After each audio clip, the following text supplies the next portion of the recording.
Hello everyone, welcome to the Lifeproof Core Series Day 4, the final day of the 4-day course, all about core function and getting out of back pain and improving your movement efficiency.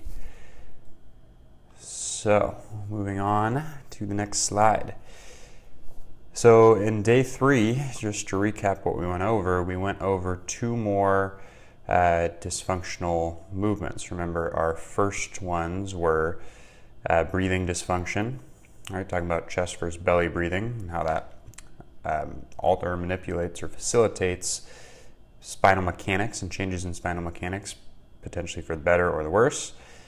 We also talked about mobility restrictions and how that can alter the way you move. And today,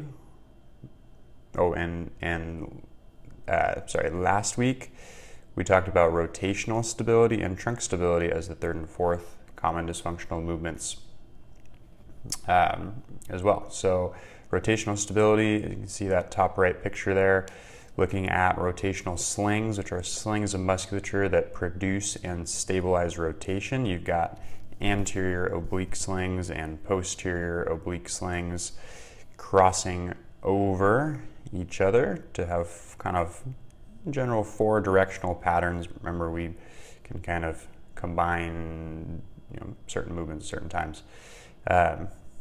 So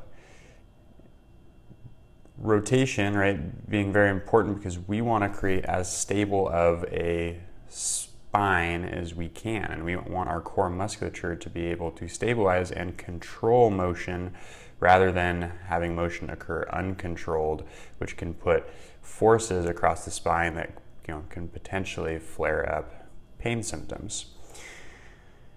So we have a rotation. Trunk stability is stability more in the sagittal plane, talking about pelvic tilt and how do we control the pelvis from tilting forward or tilting backward and maintain neutral for most activities we do, especially when we're load bearing and things like that. So we started to go over some corrections. We went over our rotational stability correction of rolling.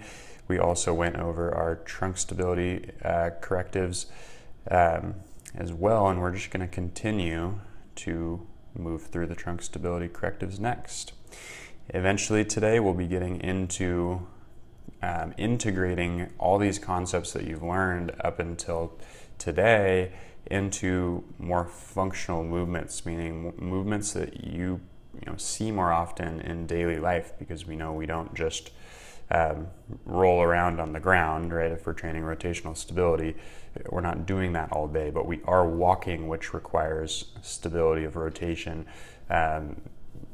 All sorts of things all day, walking, running, bending, squatting, lifting, anything is gonna require these components of rotational stability, trunk stability, as well as the breathing, as well as the proper mobility to do those tasks. So our next intervention for trunk stability, remember that's sagittal plane. This one also has a little bit of a rotational stability component because you are, it's a contralateral motion.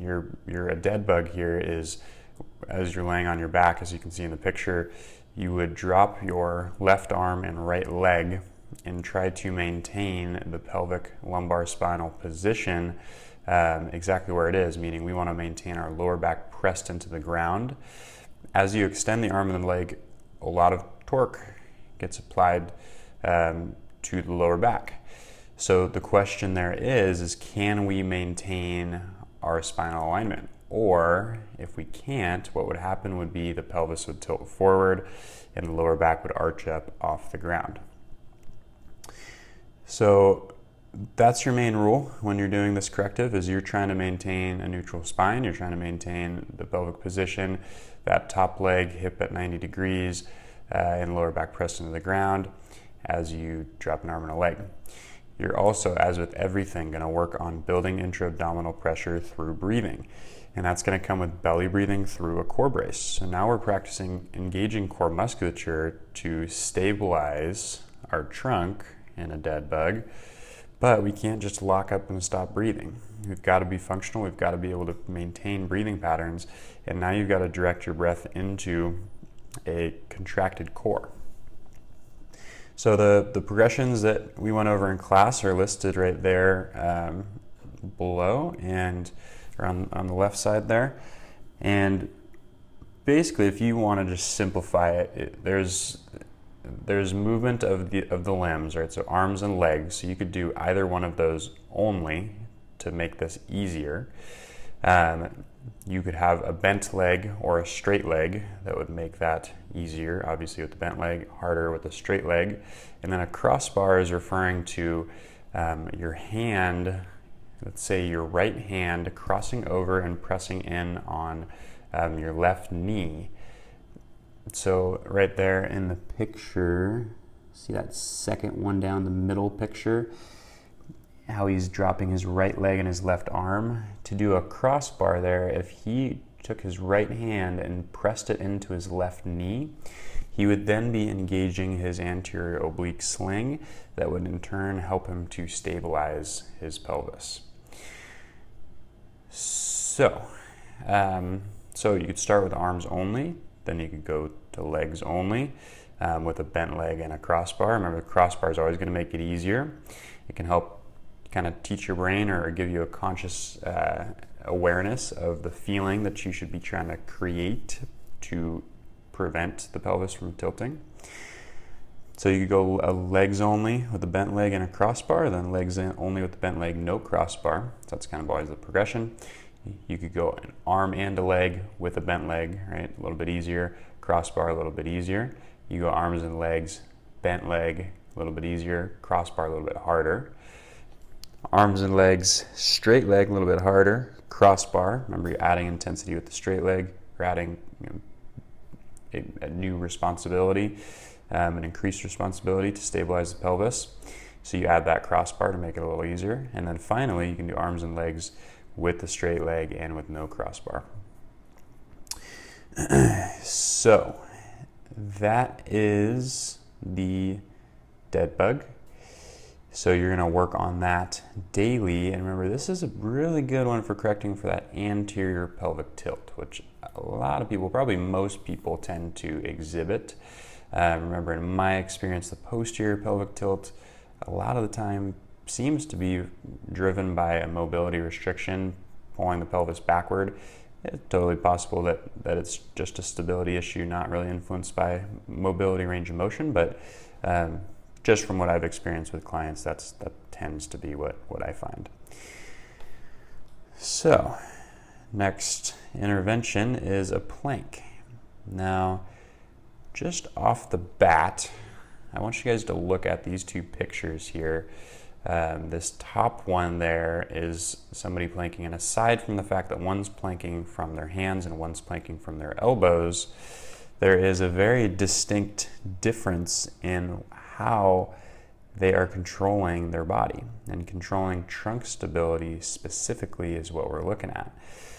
So I want you to look at this bottom picture and notice that, look right there in the lumbar spine, how we've got this big arch, right? That is an anterior pelvic tilt.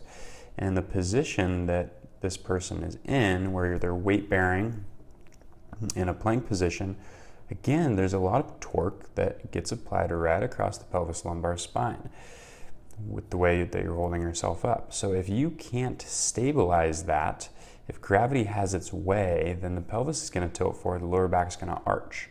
Remember, it's kind of your brain is finding stability mechanically through the aspects of the spine instead of through the musculature that's supposed to maintain neutral position of the spine. So you're kind of just bending into a back bend. You're holding yourself up with your back. When you plank like this, you probably won't be feeling your core muscles working very hard at all. Now, conversely, if you look at the top picture there, this woman is now maintaining a nice, solid, neutral position, if anything, even a little tilted back, but pretty darn neutral position of the pelvis and the lumbar spine. There's not a big curvature, if anything, just a little natural curvature there in the lumbar spine. And she, in order to keep and maintain that position, remember that is much harder. She is using her core musculature to maintain that pelvic, or to prevent any pelvic rotation. So that's why this is called trunk stability. This is a static intervention versus the dead bug, a little bit more dynamic. So my marker for you guys and for all my clients is, can you hold a plank like this person here on the top for at least 1 minute from your feet?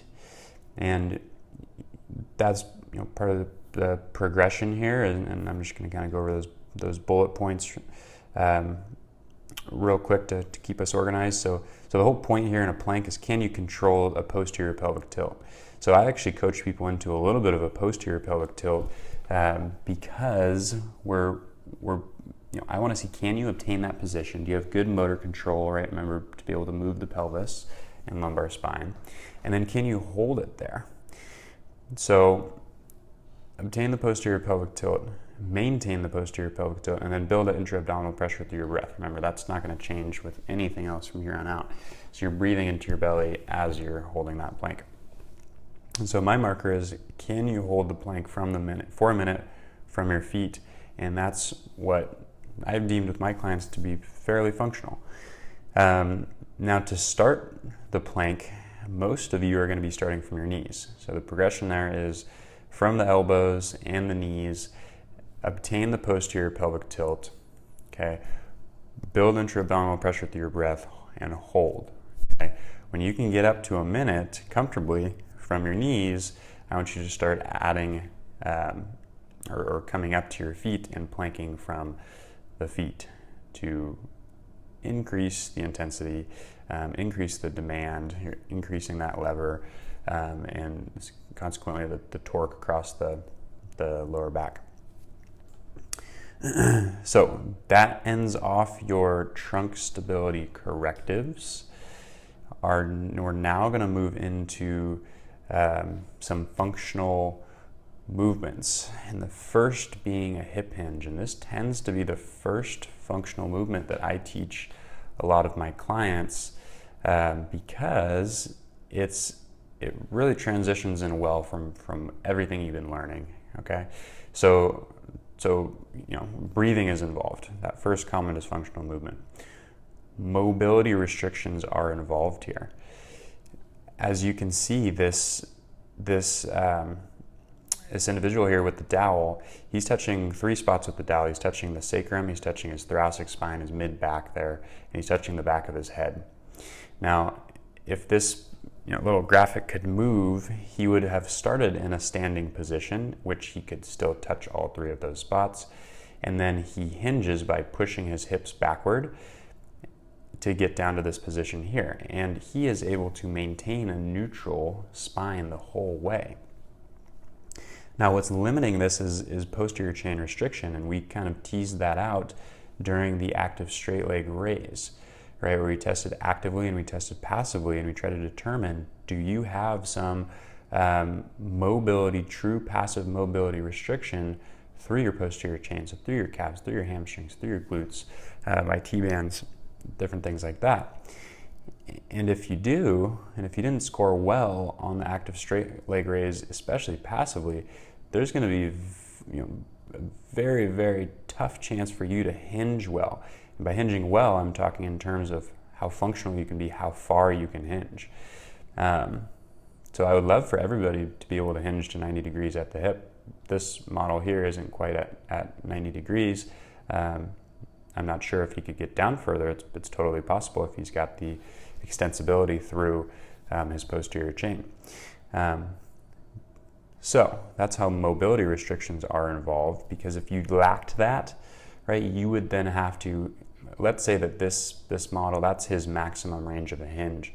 And you can see when he drops his arms from there, he can't quite get to the ground. So if he was going to reach to the ground, he then would have to produce that movement through his spine. His pelvis might rotate backward. He might reach through the upper back, going into excessive flexion. Excessive flexion tends to be the positioning that puts a lot of pressure on the discs of the spine, and if you do that consistently, repetitively, you can have bulged disc, herniated disc type issues, or if you do that over one specific event, with enough force, like you're lifting up, a 200-pound barbell, you potentially could have an acute injury related to that. So that's how mobility restrictions are involved. Trunk stability. So let's say you've got great range of motion. That's not the issue, but you're lacking the ability to stabilize the pelvis, lumbar spine in neutral. If that was the case, you might see this model here exhibiting a very big arch through his lower back, right? And potentially not being able to touch the thoracic spine or the mid-back on the dowel because of it. Or he could be completely tilted the other way and rounding the lower back to where he couldn't touch his sacrum with the dowel. And again, usually I find that that's sort of driven by the mobility restriction, but it's totally possible that it is a stability dysfunction as well. So that's where the plank and the dead bug correctives are going to help you out there, because they are pieces to this puzzle. Anyway, kind of moving on over to those bullet points. So I just wanted to stress the fact that a deadlift is an exercise that's done in the gym, and it can be intimidating to people. It sounds a little scary, deadlift, it's got dead in the name, right? But it's really not. Okay, there's all sorts of variations of deadlifts, but all a deadlift is a hip hinge. And if you can hip hinge correctly, unloaded, then adding load to your hip hinge, becoming a deadlift, is then actually a very functional exercise. People get really scared of deadlifting because maybe they've had back pain or they've thrown out a back while doing it, but I can guarantee that their mechanics while they're doing it, if they did get injured, were suboptimal. And this is very functional. It's like picking something up off the ground or off the table. And I forgot the stat, but I think I heard a stat at one point that said that you hip hinge to some capacity. It might not be all the way as far into a hinge as possible, but you might hip hinge somewhere between 1,000 to 3,000 times daily. Whether that's bending over to grab the doorknob, right, or bending to pick something up off the table, right? Sitting down in your car is more so a squat, but the initial phase is a hip hinge to get your head under and into the car. Keeping your hips back in the seat and checking your rear view mirror is a function of a hinge and a rotation. So there's so many times that you use this, and you can imagine if you use this incorrectly and you're putting excessive pressure on parts of the spine that over time can cause issues. It's no surprise at all that this functional movement can cause a lot of people issues and pain. So our big rule here is maintain neutral spine. Does that sound familiar? It should. We've been talking about it all throughout these few days, especially last class. The hinge should occur at the hip joint, not through the spine, right? So we need to have enough extensibility through the hip joint, right? Mobility is crucial. Trunk stability is crucial. If you can't stabilize the pelvic lumbar spine, it doesn't matter how mobile you are, you're still going to run into problems. And then this is classic lift with your legs, not your back. I'm sure you've all heard that at some point in your life. But what this position and pattern is doing is it's allowing you to engage the glutes, which are really strong extensors of the hip, along with some other functions. But in this motion, primarily extensors of the hip, that should be doing the work. It should not feel like you're lifting with your back. And that is really, really important. So that is the hip hinge, and you're gonna, as an intervention, is you're gonna start to pattern this movement. You're gonna do however many it takes to start feeling more comfortable with doing this correctly. And maybe that's 10 repetitions a couple times a day, maybe that's 20, maybe it's 30. And then furthermore, you're gonna have to integrate this pattern into your daily life. When you do go and open the doorknob to leave today, you're gonna pattern a hinge. You're gonna shift your hips back, you're gonna brace your core, you're gonna keep your spine neutral, and you're gonna engage your glutes to get you back up and to control you down. Same thing with any time you do a hinge or you're bending in any fashion. And at a certain point, your brain is going to pick up on that and teach that to be new normal, which in the long run will definitely help your back pain and your just efficiency, right? If you're somebody looking at the performance spectrum of things, you can now lift more weight with the right muscles without getting injured. So moving on then is in the last functional movement we're going to go over, and that's the squat. Now remember, there's all sorts of other functional movements, or walking, or lunging, or running, or playing different sports, or rotating, right? All these movement, different types of movements individually can be combined into more dynamic functional movements. But we're going to go over these two because these two tend to pertain pretty well to lower back pain. So with the squat, again, what's our rule? Our rule is to maintain neutral spine. That is very, very important. So it's essentially the first aspect of a squat is a hip hinge. So the hips start to drive back, and then the only thing that's changing then is the hips drop downward. So the knees start to bend, whereas in a hinge, the knees, generally people have just a slight little bend to the knee, but all the motion is primarily occurring at the hip joint. So with the squat, you're adding in knee flexion and extension on the way up. So again, we're trying to lift with our legs, not our back. When we drop our hips and bend our knees, if our pelvis is rotated in a certain direction, let's say it's tucked backwards, meaning the glutes are shortened. If I then try to go into hip extension, I try to push up out of my squat, my glutes are not at a good position to produce force to do that. So what's going to take over? Likely my quads and my hamstrings and hip extension and my lower back, right? And your lower back is going to be the compensatory thing, or your hamstrings or your knees potentially, that cause you pain. So the same thing if you're arched the other way, if you're anteriorly pelvic tilted, which a lot of people do in a squat as well, and you have a big arch through your lower back, the glutes are then lengthened, but they're then lengthened, and if in the anterior tilt, you're also putting a lot of pressure down on the joints of your spine. If they're then lengthened, you kind of stay in that anterior tilt the whole time. Those glutes don't get to shorten and produce force. So it's kind of the opposite end of the spectrum, but still limits the glutes from functioning. A nice stable neutral pelvis will allow those glutes to fire and produce force, adequate force to get you out of the squat, and powerful force. So many different mobility restrictions can limit your squat pattern, and that can get a little bit complicated, but especially at your ankle and your hips, and generally knee flexion is adequate enough to do a squat for most people. So it usually arises at the ankles and the hips, and potentially up there in the thoracic spine as well. And then a lot of times what we see too is our motor control dysfunction. So you could have adequate mobility at all those joints, but your squat still is suboptimal, and you're still letting your pelvis round or arch, your torso is pitching forward. You got to exhibit a knee valgus, maybe your knee's collapsing inward. You've got some kind of rotation, right, or lateral shift in your squat.